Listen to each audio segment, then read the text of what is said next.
দুঃস্বপ্নের মতো সময় পার করছে সিরিয়ানরা। বাশার আল আসাদের হাত থেকে মুক্তি মিললেও এখন দেশটিতে ঢুকে পড়েছে ইসরায়েলি বাহিনী। নতুন এই আগ্রাসী বাহিনী যদি দেশটির উপর ভর করে তাহলে মোটেও রক্ষা নেই।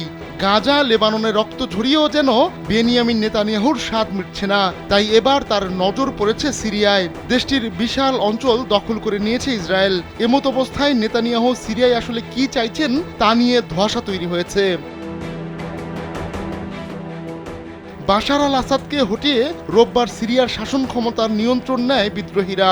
হায়াত তাহরির আল শামের নেতৃত্বে বিদ্রোহীদের জোট দেশটিতে নতুন অন্তর্বর্তী প্রধানমন্ত্রীও নিয়োগ দিয়েছে।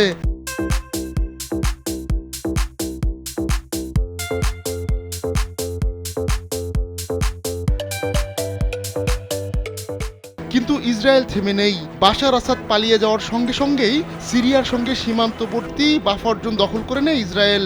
এরপর থেকেই চলছে ইসরায়েলি বাহিনীর বিমান হামলাও। মুহুর্মুহু এসব হামলায় সিরিয়ার সামরিক সক্ষমতা রীতিমতো ভেঙে পড়েছে। বলা হচ্ছে সিরিয়াকে সামরিকভাবে ঘুরে দাঁড়াতে শত শত কোটি টাকা ঢালতে হবে। শুধুমাত্র গেল 48 ঘন্টায় সিরিয়ার ভেতর প্রায় 300টি বিমান হামলা চালিয়েছে ইসরায়েল। পাশাপাশি চলছে স্থল অভিযানও। ব্রিটেন ভিত্তিক Syrian observatory for human rights বলছে ইসরায়েলি হামলায় দুর্বল হয়ে পড়েছে সিরিয়ার বিমান বাহিনী।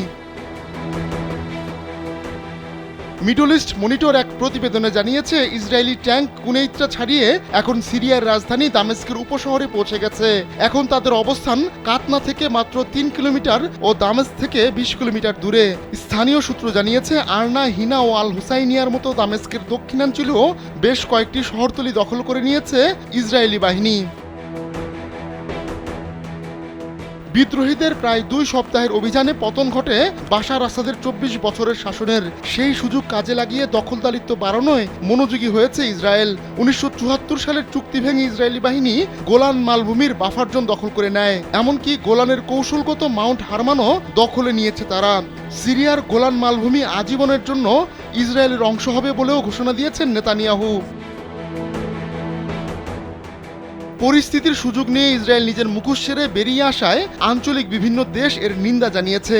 তবে তুরস্ক ও ইরানের নিন্দা নিয়ে ইসরায়েলের কোনো মাথা ব্যথা নেই, বরং দেশটি তাদের অভিযান অব্যাহত রেখেছে। এমনকি গাজার প্রায় দ্বিগুণ পরিমাণ জায়গা দখল করে নিয়েছে ইসরায়েল। কিন্তু এ নিয়ে এখনো মুখে কুলু পেটে আছে হায়াত তাহরির আল শাম।